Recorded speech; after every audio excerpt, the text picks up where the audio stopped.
Мен Сагынбеков Жишан,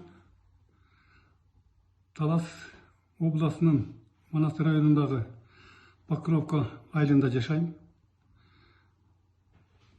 1997 жылдары жойылып элек Талас колхозунан иним экөөбүзгө бир сарай сатылган. Айлыктын эсебинен. Андан кийин колхоз кооператив болуп өзгөрүп кеткен. Кооператив 1999 жылы 16 ноябрда кудуретсиз табылган. Бул кудуретсиз табылган соттун чечими экөө болуп жатат.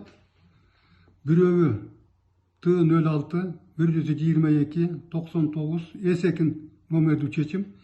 Бул чечимдин түп нускасы Талас областынын арбитраж сотунун архивинде турат. Андан кийин экинчи чечим Т06 85 99 С2 деген чечим. Бул чечим Талас областтык арбитраж сотунун архивинде жок. Бул 85 номер Манас районундагы Май айыл чарба кооперативинин тиешелүү экен чечимине. Бирок бул чечим ушул күнгө чейин көзөмөлгө алынбай, анын Май айыл чарба кооперативинин мүлкү сатылып, мамлекетке акча төгүлбөгөнү белгисиз.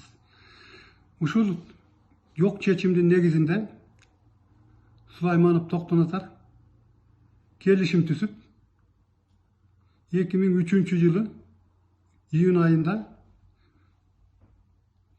келип сарайды бусуп алып кеткен. Барып эки этаж там тойкана салды дагы.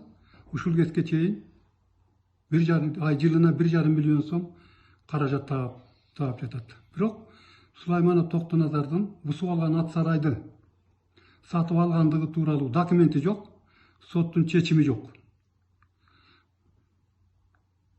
Ушул андан тышкары ишти караган Манас районунун соту 2004 жылы 2 апрелдеги чечиминде Сулайманов Токтоназар 2003 жылы 10 июнда Манас районунун нотариалдык кеңсеси менен сатып алуу келишимин түзүп, каттоодон өткөргөн деп көрсөткөн.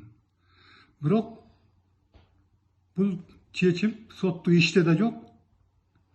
Манас район нотариалдык кеңсесинин 2003 жылкы архивдик документинде да жок болуп жатат. Ушул жалган документтердин негизинде сот жалган чечим чыгарган. Ушул жалган документтердин бетин ачыш үчүн, чындыкка жетиш үчүн 19 жылдан бери укук коргоо органдары менен кармашып келип атам.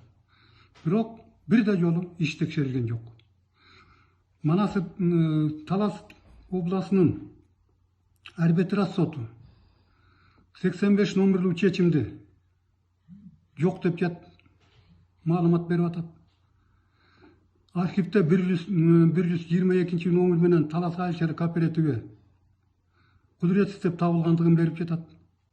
Бирок бул документтер Талас областтык прокурору жокко чыгарып, жок чечимди бар деп, бар чечимди жок деген аныктама чыгарып жатат.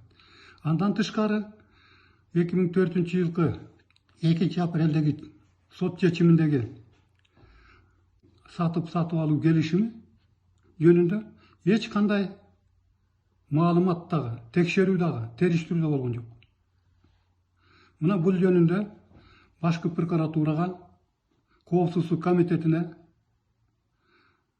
министрлер кабинетинин жетекчисине кайрылган. Булар билет.